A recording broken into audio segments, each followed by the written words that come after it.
This sermon, Demonology Part 2, Religious Realm, was delivered on Tuesday afternoon, June 9th, 1953 at Roberts Park Amphitheater, Connersville, Indiana, USA. கர்த்தராகிய இயேசு கிறிஸ்துவின் பரிசுத்த நாமத்துக்கு மகிமை உண்டாவதாக. நமது அருமை சகோதரனும் 20ஆம் நூற்றாண்டின் தீர்க்கதரிசியுமான வில்லியம் மரியம் பிரண்ணாம் அவர்களால் 1953ஆம் வருடம் ஜூன் மாதம் 9ஆம் தேதி செவ்வாய் பிற்பகலில் அமெரிக்கா, இந்தியானா, கார்ன்ஸ்வில்லில் உள்ள ராபர்ட்ஸ் பார்க் வெளியரங்கத்தில் டிமெனாலஜி, பேய்சாஸ்திரம் 2ஆம் பகுதி, மார்க்க ரீதியான ஆதிக்கம் என்ற தலைப்பின் கீழ் கொடுக்கப்பட்ட செய்தியை இப்பொழுது நீங்கள் தமிழாக்கத்துடன் கேட்கப் போகிறீர்கள். I wonder how many knows this little song as I greet you in the warmest of Christian fellowship and love of Christ today. How many knows this little song, He Careth for Thee? You know it? Or let's say if we get, you know it, sister? You know? எத்தனை பேருக்கு இந்த சிறிய பாடல் தெரியுமோ? கிறிஸ்தவ ஐக்கியத்தோடும் கிறிஸ்துவின் அன்போடும் இன்று நான் உங்களை வரவேற்கையில் அவர் உனக்காக அக்கறை கொண்டிருக்கிறார் என்ற சிறிய பாடலை எத்தனை பேருக்கு தெரியும்? உங்களுக்கு தெரியுமா? சரி, பாட முடிகின்றதா என்று பார்ப்போம்.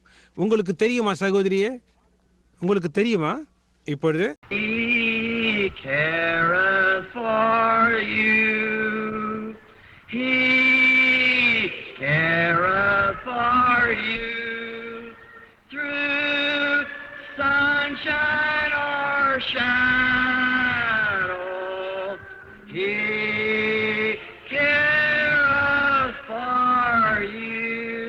Oh, that's fine. Let's try it again now. அருமையாய் இருக்கிறது. இப்போது நாம் அதை மீண்டுமாய் பாட முயற்சிப்போம். He careth for you. He careth for you. Through sunshine or shadow, He careth for you. Our Heavenly Father, அவர் உனக்காக அக்கறை கொண்டிருக்கிறார். அவர் உனக்காக அக்கறை கொண்டிருக்கிறார். சூரிய வெளிச்சமோ அல்லது நிழலோ அதனூடாக அவர் உனக்காக அக்கறை கொண்டிருக்கிறார். Father, we thank Thee that Thou dost care for us and hast manifested Thy love towards us in so much that You sent Your own beloved Son, the innocent Son of God, to take the place of guilty sinners. எங்கள் பரலோக பிதாவே, நீர் எங்களுக்காக அக்கறை கொண்டிருக்கிறீர். எங்கள் பட்சமாக உமது அன்பை வெளிப்படச் செய்தீர் என்று நாங்கள் விசுவாசிக்கிறோம். அதன் காரணமாக நீர் உம்முடைய சொந்த அன்பான குமாரனை, குற்றமற்ற தேவகுமாரனை, குற்றவாளியான பாவிகளான எங்களுடைய ஸ்தானத்தை எடுத்துக்கொள்ள நீர் அவரை அனுப்பினீர். How we thank Thee that Thou did care for us and was mindful of us to do this. And we're so appreciative, Lord. நீர் எங்கள் மேல் அவ்வளவு அக்கறை உள்ளவராய் இதை செய்ய எங்கள் மேல் சிந்தையுள்ளவராய் இருந்ததற்காக நாங்கள் மிக்க நன்றியை செலுத்துகிறோம். கர்த்தாவே, நாங்கள் அவ்வளவாய் அதை பாராட்டுகிறோம். We happy together here this afternoon under the canopies of the skies and ask Your blessings upon this service. ஆகாயத்திரை கூரையின் கீழ் இங்கே சந்தோஷமாய் கூடி வந்து இந்த ஆராதனையின் மேல் உம்முடைய ஆசீர்வாதங்கள் இருக்க வேண்டும் என்று நாங்கள் கேட்கிறோம். Grant, Lord, that every man, woman, boy, or girl that's here may study deeply now in the Scriptures. இங்கே இருக்கின்ற ஒவ்வொரு புருஷனும், ஸ்திரீயும், பையனும், பெண்ணும் வேத வாக்கியங்களை ஆழமாய் தியானிப்பார்களாக. We're facing a world that's controlled by Satan. சாத்தானால் ஆளுகை செய்யப்படுகின்ற ஒரு உலகத்தை தான் நாங்கள் எதிர்த்து நிற்கிறோம். And Father, we pray as we study the power of demons and what they do to people, that You will give us great faith and make many great signs and wonders be wrought. For we ask it in Christ's name and for God's glory. Amen. பிதாவே, பிசாசுகளின் வல்லமையையும் ஜனங்களுக்கு அவைகள் என்ன செய்கிறது என்பதையும் குறித்து நாங்கள் தியானிக்கையில் நீர் எங்களுக்கு மகத்தான விசுவாசத்தை கொடுக்கவும் அநேக அற்புதங்களும் அடையாளங்களும் சம்பவிக்கவும் வேண்டுமென்று நாங்கள் ஜெபிக்கிறோம். தேவனுடைய மகிமைக்காக இதை நாங்கள் கிறிஸ்துவின் நாமத்தில் கேட்கிறோம். ஆமென். We're study this afternoon, quickly into it, and I get about 15 minutes early is still on demonology. இந்த பிற்பகல் நாம் துரிதமாக அதை குறித்து சுமார் ஒரு 15 நிமிடங்கள் தியானிக்கலாம் என்று நினைக்கிறேன். அது இன்னமும் பேய் சாஸ்திரமா இருக்கிறது. And now I just got a message a while ago, Brother Beeler, from my friends, and I start in Africa the middle of July. So that settles it. We got it fixed now. சற்று முன்னர் எனக்கு என்னுடைய சகோதரன் peeler என்னுடைய நண்பர்களிடமிருந்து செய்தியை கொண்டு வந்தார். ஜூலை மாதம் மத்தியில் நான் ஆப்பிரிக்காவுக்கு புறப்படுகிறேன். எனவே அது தீர்க்கும். நாங்கள் அதற்கான ஏற்பாடுகளை செய்திருக்கிறோம். And Brother Baxter can't go at that time, so I'm going to have to go to Africa by myself. சகோதரன் பாக்ஸ்டர் அவர்களால் அந்த நேரத்தில் போக முடியாது. எனவே நான் தானே அப்போது ஆப்பிரிக்காவிற்கு போயாக வேண்டும். So going over there with maybe you have to pray for me now that the Lord will help me. Well, I really going to need it now over there. I'm expecting at least 200,000 people in that meeting. ஆக நான் அங்கே போகிறேன் என்பதனால் கர்த்தர் தாமே எனக்கு உதவி செய்யும்படியாய் நீங்கள் எனக்காக அவசியம் ஜெபிக்க வேண்டும். ஏனென்றால் 2 லட்சத்து மேலான பேர்களை அங்கே கூட்டத்தில் நான் எதிர்பார்க்கிறேன். I've got a vision wrote out here. I want you people to get the benefit of it. It happened in December. நான் இங்கே ஒரு தரிசனத்தை எழுதி வைத்திருக்கிறேன்.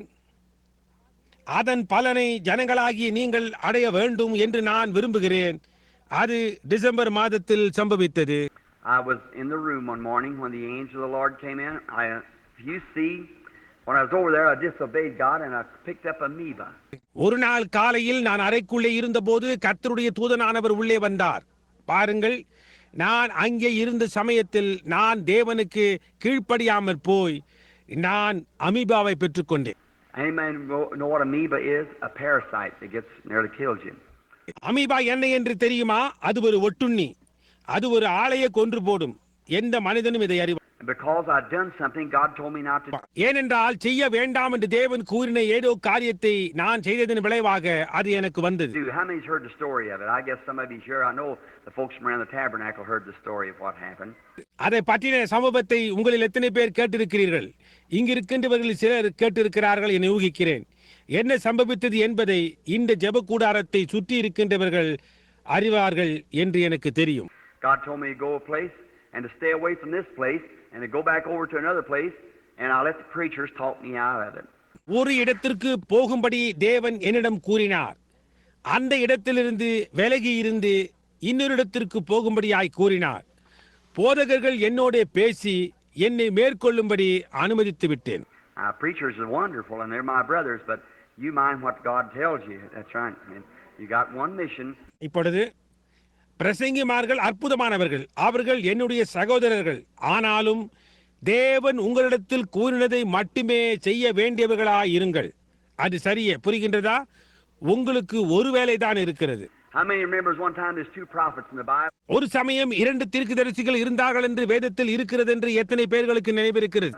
One of them, the Lord told him, said, you go to a certain place and don't you you go back another way and so forth, and said, don't you eat or drink while you're there. அவர்களில் ஒருவனிடத்தில் கர்த்தர், நீ இன்னின்ன இடத்திற்கு போ, ஆனால் போன வழியாக திரும்பி வராமல் வேறு வழியாய் திரும்பி வா என்று கூறினார். மற்றும் நீ அங்கே இருக்கும்போது புசிக்கவோ அல்லது குடிக்கவோ கூடாது என்று கூறினார். And another true prophet met him and said, the Lord met me after he met you and said, come to my house.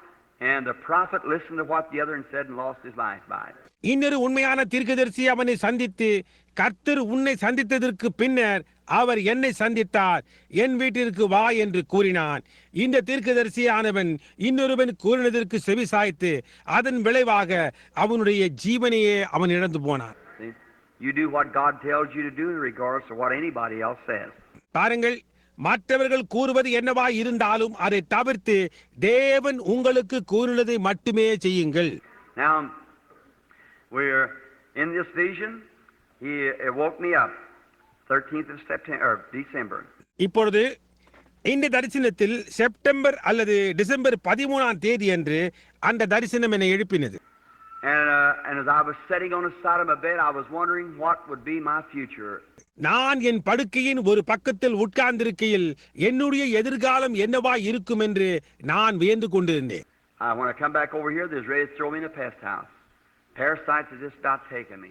நான் இங்கே திரும்பி வந்தபோது அவர்கள் என்னை கொள்ளை நோயால் பாதிக்கப்பட்டவர்களை வைக்கும் வீட்டில் சேர்ப்பதற்காக இருந்தார்கள். ஒட்டுண்ணி என்னை பற்றி கொண்டது. And they give me examination when I struck this land. And by God's grace, they just let me go home because it's very scattered. நான் இந்த தேசத்தை அடைந்தபோது அவர்கள் என்னை பரிசோதித்து பார்த்தார்கள். தேவனுடைய கிருபையினால் அவர்கள் என்னை வீட்டிற்கு போக அனுமதித்தார்கள். ஏனென்றால் அது இங்கொன்றும் அங்கொன்றுமாய் தான் இருந்தது. And I prayed and I went to those ministers. I said, the Lord said me not to go that way. He said, oh, God talked to somebody besides you. நான் ஜெபித்து அந்த போதகரிடத்தில் போய் அந்தபடியாய் போகக்கூடாது என்று கர்த்தரிடத்தில் கூறினார் என்றேன். அதற்கு அவர்கள் உம்மோடு மட்டுமல்ல தேவன் மற்றவரிடத்திலும் பேசினார் என்றார்கள். I said, Korah had that idea one time. நான் சொன்னேன், ஒரு சமயம் கோரா அரைவிடமான கருத்து உடையவனாய் இருந்தான். But I went and got some leaves and laid it over their feet, and I said, remember, in the name of the Lord, if we take that trip there, it's going to be a failure and we'll all pay for it. ஆக நான் போய் கொஞ்சம் இலைகளை கொண்டு வந்து அவர்களுடைய பாதங்களின் கீழ் வைத்து, நினைவில் வையுங்கள், அந்த பிரயாணத்தை செய்திருந்தால் அது ஒரு தோல்வியாகி அதற்கு தக்க கிரயத்தை செலுத்துவோம் என்றேன். And we sure did. Oh my, we all like to die. நிச்சயமாக அப்படியே இருந்தது. ஓ என்ன, நாங்கள் யாவருமாய் மரித்து போயிருப்போம். So then, coming back, you have so much to contend with in those foreign countries. ஆகையினால் திரும்பி வருகையில் அந்நிய நாடுகளில் நீங்கள் அவ்வளவாய் போராட வேண்டியிருக்கும். For instance, a little flea would bite you because you have tick fever. And that little thing, when it bites you, if you feel yourself itching, you can't scratch it. உதாரணமாக ஒரு சிறிய ஈ உங்களை கடித்துவிடும். அதனால் உங்களுக்கு டிக் ஜுரம் உண்டாகும். அந்த சிறிய பூச்சி உங்களை கடிக்கும் போது உங்களுக்கு அரிப்பது போல் இருந்தால் சொரிய முடியாது. You look, if it's a little black fellow, don't pull it off.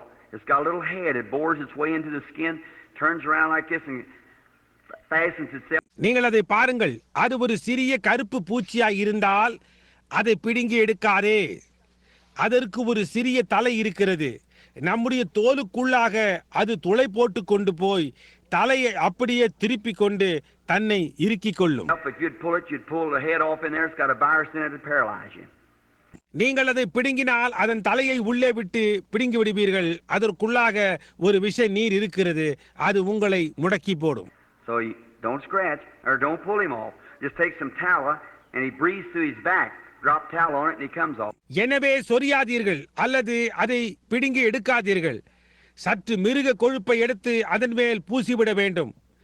அதன் பின்பக்கமாய் அது சுவாசிக்கிறது. அதன் மேல் கொழுப்பை போடுங்கள், அது வெளியே வந்துவிடும். Then he's a little mosquito. He doesn't make a bit of noise.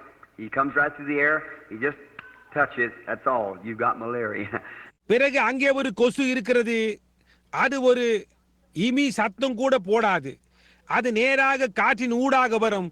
அது வெறுமனே உங்களை தொடும், அவ்வளவுதான். உங்களுக்கு மலேரியா வந்துவிடும். And then there's what they call the mamba snake. If he hits you, you live just about 2 minutes after he hits you.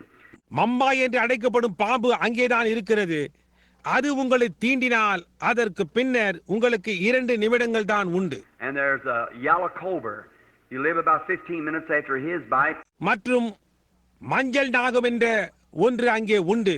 அது கடித்தால் 15 நிமிடங்கள் தான் உயிராயிருக்க முடியும். And one of them was close enough to my son is he could lay his hand on his head all the way up to strike before we got the shot like that. அவைகளில் ஒன்று என் மகனுக்கு மிகவும் அருகில் வந்து அதன் தலையின் மேல் அவன் கரத்தை வைத்துவிடும் நெருக்கத்தில் இருந்தது. ஏற்கனவே கடிக்கும்படி எழும்பி விட்டது. அதற்குள் நாங்கள் அதை சுட்டுவிட்டோம். And there's a black cobra. There's just everything. கருப்பு நாகம் என்ற ஒன்று அங்கே உண்டு. ஓ, அங்கே எல்லாமே உண்டு. And then the wild perils of the animals, of course, lions, tiger, or leopards, and everything else to contend with in the jungle. இன்னும் பிராணிகளின் காட்டுத்தனமான ஆபத்துக்கள் அங்கே இருக்கிறது. நிச்சயமாக சிங்கம், புலி அல்லது சிறுத்தை, இன்னும் மற்ற காரியங்களை எல்லாவற்றோடும் காடுகளில் போராட வேண்டும். And then the diseases, there's just all kinds of diseases in there. அது மட்டுமல்லாமல் வியாதிகள், எல்லா விதமான வியாதிகளும் அங்கே இருக்கிறது. And you have all of that to face when you go. Besides that, then here's the witch doctor to challenge you on every hand. See? And all their superstitions and things. நீங்கள் அங்கே போகும்போது இவைகளை எல்லாம் சந்திக்க வேண்டி இருக்கும். அது மட்டுமல்லாமல் அங்கே மந்திரக்காரர்கள் எல்லா விதத்திலும் உங்களோடு கூட சவாலிட இருக்கிறார்கள். அவர்களுடைய மூடபக்தி நம்பிக்கை முதலான காரியங்களையும் நீங்கள் சாந்திக்க வேண்டும். But what a marvelous thing to see our Lord just wave it away from side to side like that and go on. நம்முடைய கர்த்தர் எப்படியாய் அதை பக்கத்திலிருந்து பக்கத்துக்கு அதை தள்ளி இதே போன்று போய்கொண்டே இருந்தது. என்ன ஒரு அற்புதமான காரியமாய் இருந்தது. And that day I remember standing there, how well what taking place. I'll tell you sometime in another meeting because I want to get on my subject this afternoon of demonology. அந்த நாள் எனக்கு நினைவிருக்கிறது.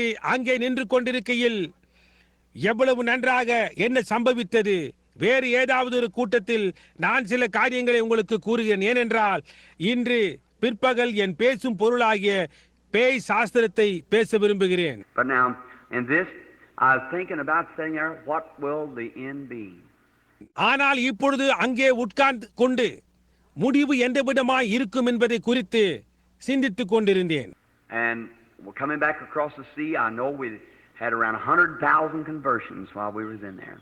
கடல் கடந்து வந்து நாங்கள் அங்கிருக்கையில் சுமார் 1,00,000 பேர்கள் மனம் மாறினார்கள் என்பதை நாங்கள் அறிவோம். An old brother Bosworth come to me, said, I said, well, Brother Bosworth, he said, I'm so proud of you, Brother Branham. He said, you're just here just in the beginning of life. மூத்த சகோதரன் Bosworth என்னிடத்தில் வந்தார். நான் சரி சகோதரன் Bosworth என்றேன். அதற்கு அவர், சகோதரன் பிரண்ணான், நான் உம்மை குறித்து பெருமைப்படுகிறேன்.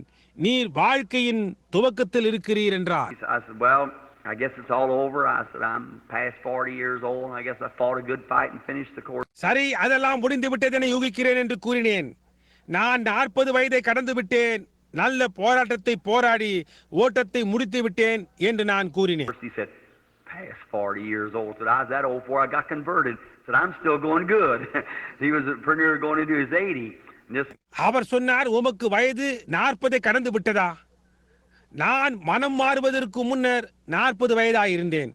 நான் இன்னமும் நன்றாய்தான் ஓடிக்கொண்டிருக்கிறேன் என்றார். அவர் ஏறக்குறைய 80 எட்டிக் கொண்டிருக்கிறார். நான் நினைக்கிறேன் அது சரியாகத்தான் இருக்க வேண்டும் என்று. So he said, no, you're just a brand new Branham now. You just know how to control your meetings better and everything. எனவே அவர், இல்லை, இப்பொழுது நீர் ஒரு புதிதான பிரண்ணாம். உம்முடைய கூட்டங்களை மற்ற காரியங்களை எப்படி கட்டுப்பாட்டுக்குள் வைத்துக் கொள்ள வேண்டும் என்பதை நன்றாய் அறிந்தவராய் இருக்கிறீர். Just if you ever strike America in its right way with the right setup meeting where you can stay 6 or 8 weeks in a place and get it set up and advertised around, said you do something.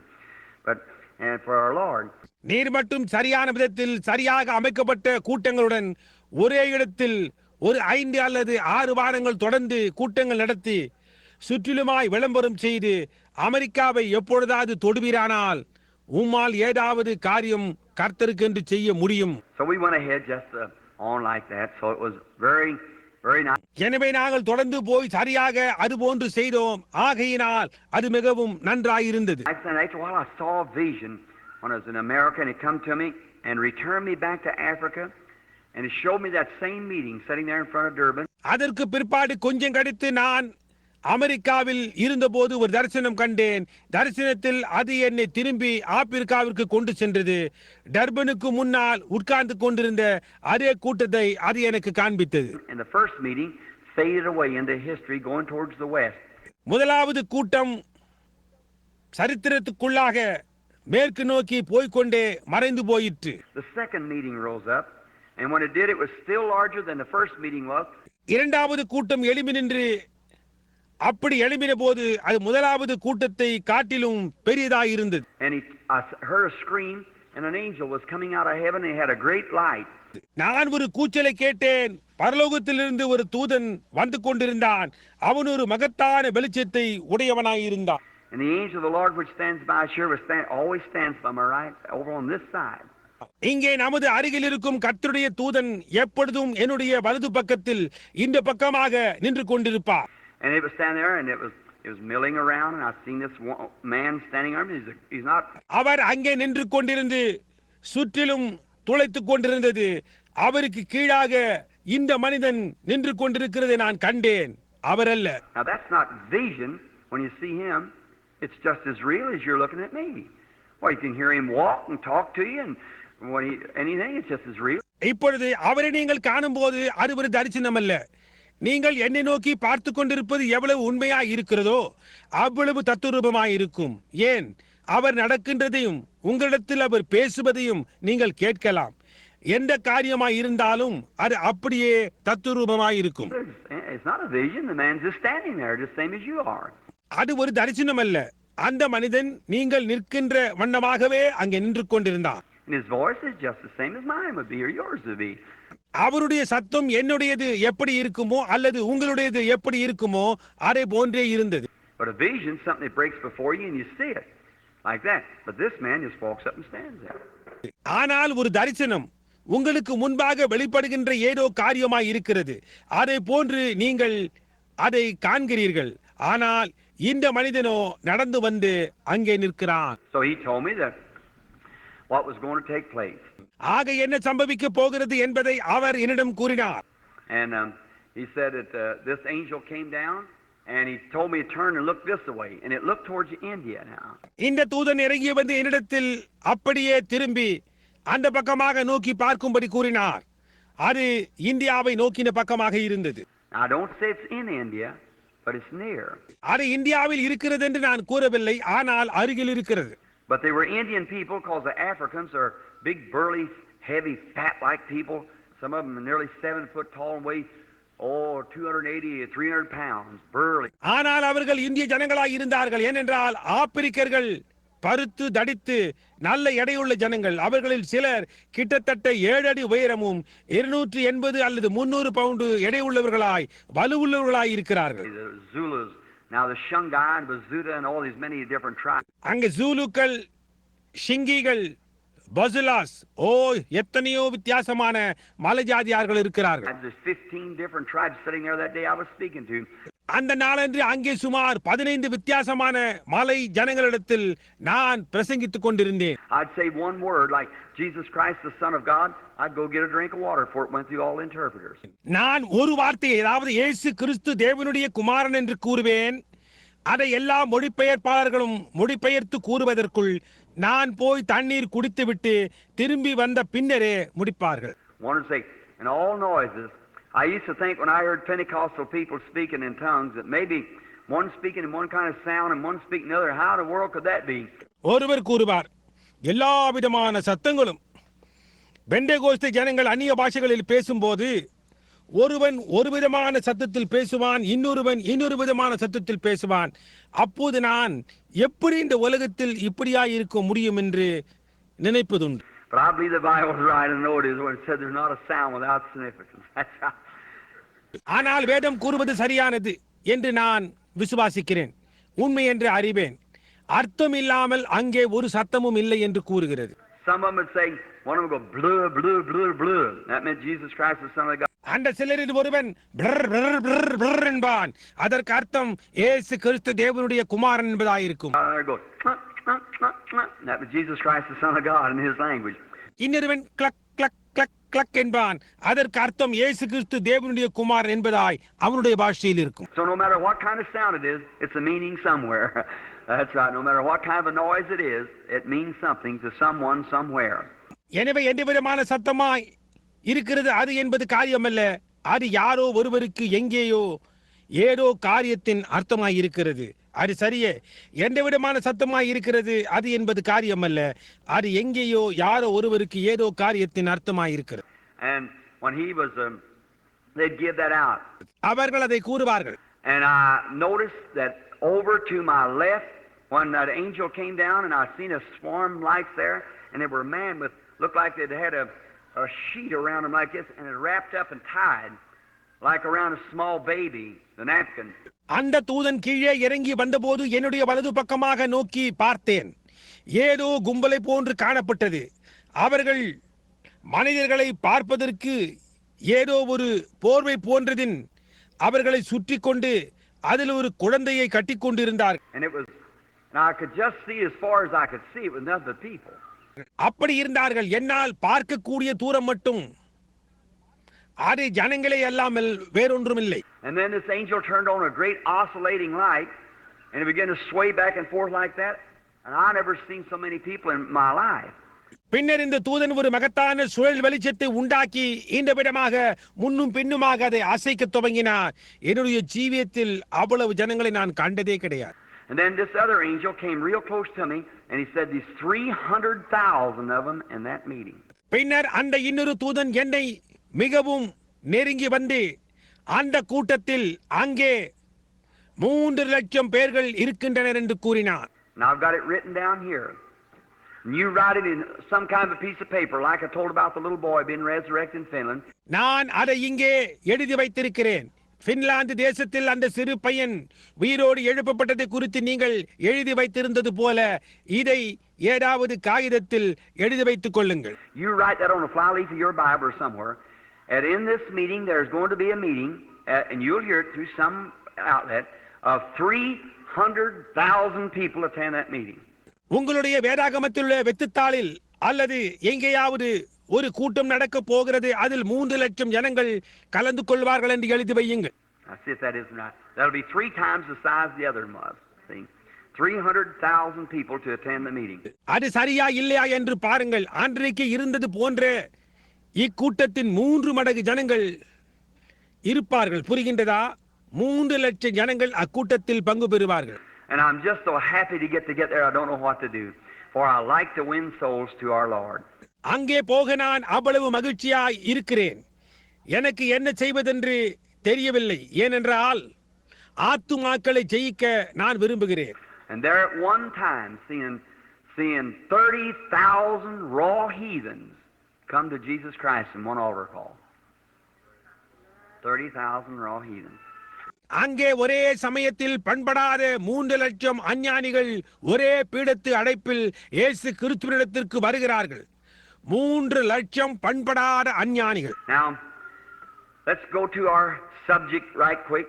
இப்பொழுது நாம் நேராக நம்முடைய பேசும் பொருளுக்கு போவோம். Yesterday we studied the technique of demons. நேற்று நாம் பிசாசுகளின் திறமையை தியானித்தோம். I've been thinking today, is God dealing? தேவன் நடத்துகின்ற விதமாக இன்றைக்கு நான் நினைத்துக் கொண்டிருக்கிறேன். You don't know what a liberty it is to get out. Now, I'm not a teacher. I'm a long ways from being a Bible expositor. வெளியே போவதென்றால் என்ன ஒரு சுதந்திரம் என்று உங்களுக்கு தெரியாது. இப்பொழுது நான் ஒரு போதகன் அல்ல. வேதத்தை விளக்கி கூறுபவர் என்பதிலிருந்து அதிக தூரத்தில் இருக்கிறேன். And my education is limited to a 7th grade. என்னுடைய கல்வி 7வது படிவ வரம்பாய் இருக்கிறது. So that I come out of school about 25 years ago. So that's a long time off. மட்டுமல்லாமல் நான் பள்ளியை விட்டு வெளியே வந்து 25 வருடங்கள் ஆகிவிட்டது. எனவே அது நீண்ட காலமாகும். And I do not have very much of an education, but all that I know is what I received through inspiration. எனக்கு அதிகப்படியான கல்வி கிடையாது. ஆனால் எனக்கு தெரிந்ததெல்லாம் ஆவியின் ஏவுதலினால் நான் பெற்றுக்கொள்வது மட்டுமே ஆகும். And if that inspiration doesn't compare with the Bible, then it's wrong. See, it's got to be the Bible. அந்த ஏவுதல் வேத வார்த்தைகளோடு ஒவ்வி போகவில்லை என்றால் அப்பொழுது அது தவறானதாகும். புரிகின்றதா? அது வேதாகமமாக இருக்க வேண்டும். No matter what inspiration it is, it's got to come. Here is God's foundation. No other foundation is laid but this. அது என்ன ஏவுதலாய் இருந்தாலும் காரியமல்ல, அது வந்தாக வேண்டும். தேவனுடைய அஸ்திபாரம் இங்கே இருக்கிறது. இதை அல்லாமல் வேற ஒரு அஸ்திபாரம் போடப்படவில்லை. And what this is, if what I would say would be contrary to this, you let my words be a lie, because this is the truth. See? இது என்னவா இருக்கிறது?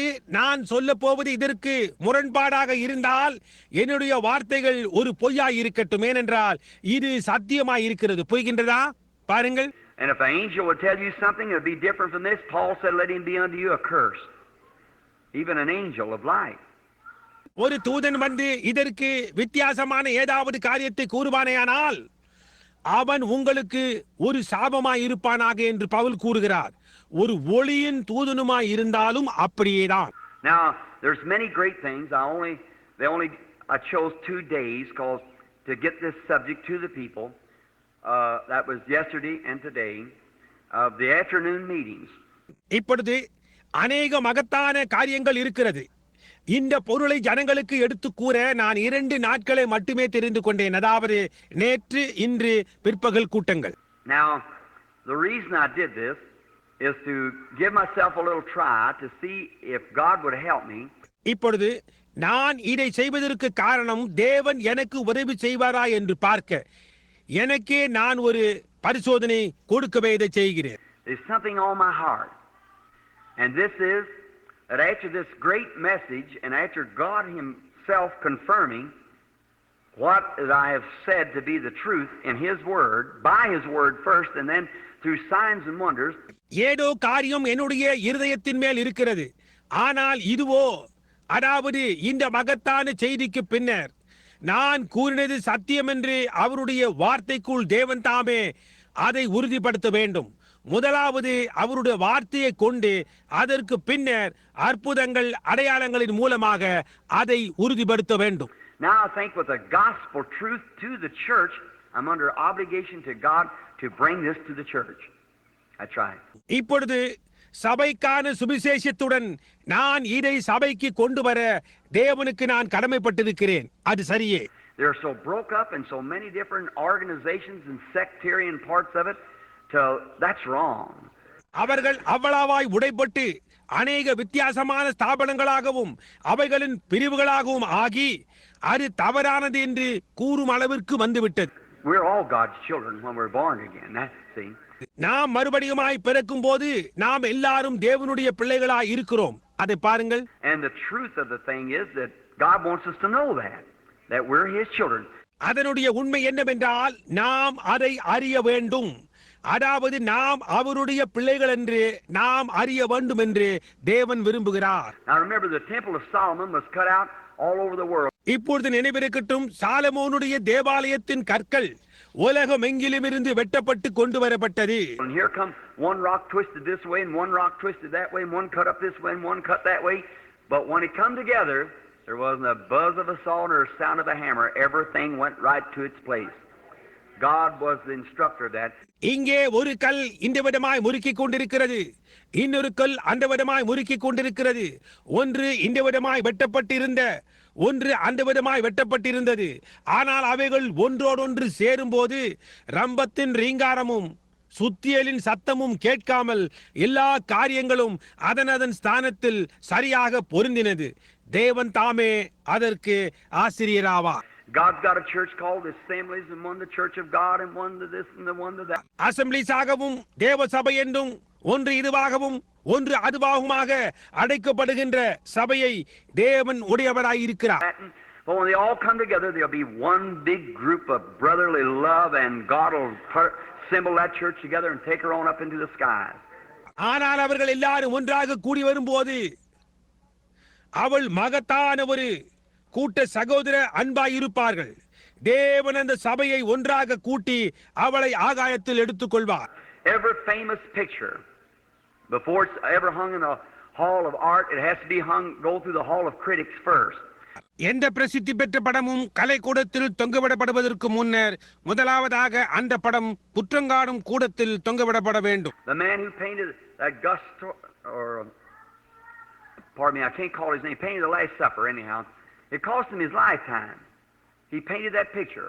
அந்த படத்தை வரைந்த அந்த மனிதன் ஒரு ஆர்வம் உள்ளவன், அல்லது மன்னிக்கவும், கடைசி ராபோஜனத்தை படமாக வரைந்த அந்த மனிதனின் பெயரை என்னால் கூற முடியவில்லை. இருந்தாலும் அதை வரைந்து முடிக்க அவனுடைய ஜீவிய காலத்தையே அவன் செலவிட்டிருக்க வேண்டும். அவன் அந்த படத்தை வரைந்தான். It's about 20 years or 10 years, I believe, between painting Christ and Judas. கிறிஸ்து யூதாஸ் இவர்களுடைய படங்களை வரைவதற்கு சுமார் 20 அல்லது 10 வருடங்கள் அவனுக்கு ஆகியிருக்கலாம் என்று நினைக்கிறேன். And did you realize in that famous picture that the same man posed for Christ 10 years later posed for Judas? That's right. He did. அந்த பிரசித்தி பெற்ற கிறிஸ்துவின் படத்தை வரைவதற்கு உருவமாக அங்கே நின்ற அதே மனிதன் தான் 10 வருடங்கள் கழித்து யூதாஸின் படத்தை வரைவதற்கு அங்கே உருவமாக நின்றான் என்பதை நீங்கள் உணர்ந்ததுண்டா? அது சரியே, அவன் அப்படிதான் செய்தான். 10 years of sin from a great opera singer to take the place of Christ come to the place of Judas. ஒரு மகத்தான சங்கீத நடன பாடகனாய் இருக்கையில் கிறிஸ்துவின் படத்தை வரைவதற்கு கிறிஸ்துவின் ஸ்தானத்தை எடுத்து அங்கே நின்றான். பின்னர் 10 வருட பாவங்கள் அதே மனிதனை யூதாஸின் படம் வரைவதற்கு அவன் யூதாஸின் ஸ்தானத்திற்கு நிற்கும்படியாய் கொண்டு வந்தது. You don't have to take 10 years to take 10 minutes to do the same thing to you. It'll change your character in sin. நீங்கள் அதற்கு 10 வருடங்கள் எடுத்துக்கொள்ள வேண்டியதில்லை. 10 நிமிடங்களில் அதே காரியத்தை உங்களுக்கு செய்யும். பாவத்தில் இருக்கும்போது அது உங்களுடைய விசேஷ குணங்களை மாற்றிவிடும். But anyhow, that picture went through all the critics. ஆனால் எப்படி இருந்தாலும் அந்த படமானது எல்லா குற்றம் காணுகிறவர்களின் ஊடாக கடந்து சென்றது. And that's what I think about the God's church, the group that's called தேவனுடைய சபை என்று அழைக்கப்பட்ட கூட்டத்தை குறித்து நான் அவ்விதமாகத்தான் நினைக்கிறேன். Well, I don't mean this to any slam. I've sailed the 7 seas and I'm on my 3rd trip around the world, and the people say, holy roller, and I've searched the world and I've never found a holy roller yet. சரி, இதன் மூலமாக யாருக்கும் எந்த தாக்குதலையும் கொண்டு வர வேண்டும் என்ற அர்த்தத்தில் நான் கூறவில்லை. நான் 7 கடல் கடந்து பிரயாணம் செய்து இப்பொழுது நான் 3வது முறையாக உலகத்தை சுற்றி போக போகிறேன். ஜனங்களோ பரிசுத்த உருளை என்று கூறுகிறார்கள். நான் உலகத்தை தேடி பார்த்து இன்னமும் ஒரு பரிசுத்த உருளையை நான் காணவில்லை. That's a name the devil has tacked on to the people, that's all. பிசாசு அந்த பெயரைத்தான் அவர்கள் மேல் சூட்டி இருக்கிறான், அவ்வளவுதான். There's no such a thing as a holy roller. பரிசுத்த உருளை என்று அப்படியான ஒரு காரியமே அங்கு கிடையாது. Now I have statistics of every 668 different churches that there is organized in the world, and there's not one of them called holy rollers. என்னிடத்தில் புள்ளி விவரங்கள் இருக்கின்றது. 668 வித்தியாசமான சபைகள் இருக்கின்றன. அவைகள் இவ்வுலகில் அவைகளை ஸ்தாபித்துக் கொண்டிருக்கிறது. ஆனால் அவைகளில் ஒன்று கூட பரிசுத்த உருளை என்று அழைத்ததில்லை. That's from the government. There's not one holy roller church I know of. அது அரசாங்க புள்ளி விவரத்தின்படி நான் அறிந்த மட்டில் அங்கு ஒரு பரிசுத்த உருளை சபையும் கிடையாது. So it's just something the devil called. எனவே அது ஏதோ பிசாசு அந்த விதமாய் அழைக்கிறான். But now, in all of this, all these things, God has painted a picture. ஆனால் இப்பொழுது இவை எல்லாவற்றிலும் இந்த எல்லா காரியங்களிலும் தேவன் ஒரு படத்தை வரைந்திருக்கிறார். And one time, these little old churches used to be out here. Some of you, I watch these gray-headed men. ஒரு சமயத்தில் இந்த சிறிய பழைய சபைகள் எல்லாம் வழக்கமாக இங்கே வரும். உங்களில் சிலர் இந்த நரைத்த தலை மனிதரை நான் கவனிக்கிறேன். My boy yesterday, I was in the room studying, and a minister came by and said, "Like shake hands with your dad." நேற்று நான் என்னுடைய அறைக்குள்ளாக தியானித்துக் கொண்டிருந்தேன். அப்போது யாரோ ஒரு போதகன் என்னுடைய மகனிடத்தில் வந்து உன்னுடைய தகப்பனாருடன் கை குலுக்க விரும்புகிறேன் என்று கூறினாராம். Of course, my boy's been raised up with Brother Baxter and them who just, oh, that's it, quickly. I don't like that. நிச்சயமாக என்னுடைய மகன் சகோதரன் பாக்ஸ்டர் இன்னும் மற்றவர்களோடு வளர்ந்தவன். அவர்கள் வெறுமென இல்லை என்பார்கள், அவ்வளவுதான். எனக்கு அந்த விதம் விருப்பமில்லை. புரிகின்றதா? No matter if of course I can't be servant of man and God too, but I think I like to shake hands with my brethren. I like to do that. நிச்சயமாக என்னால் தேவனுக்கும் மனுஷனுக்கும் கூட ஊழியக்காரனாக இருக்க முடியாது. ஆனால் என் சகோதரர்களோடு கூட கை குலுக்க நான் விரும்புகிறேன் என்று நான் நினைக்கிறேன்.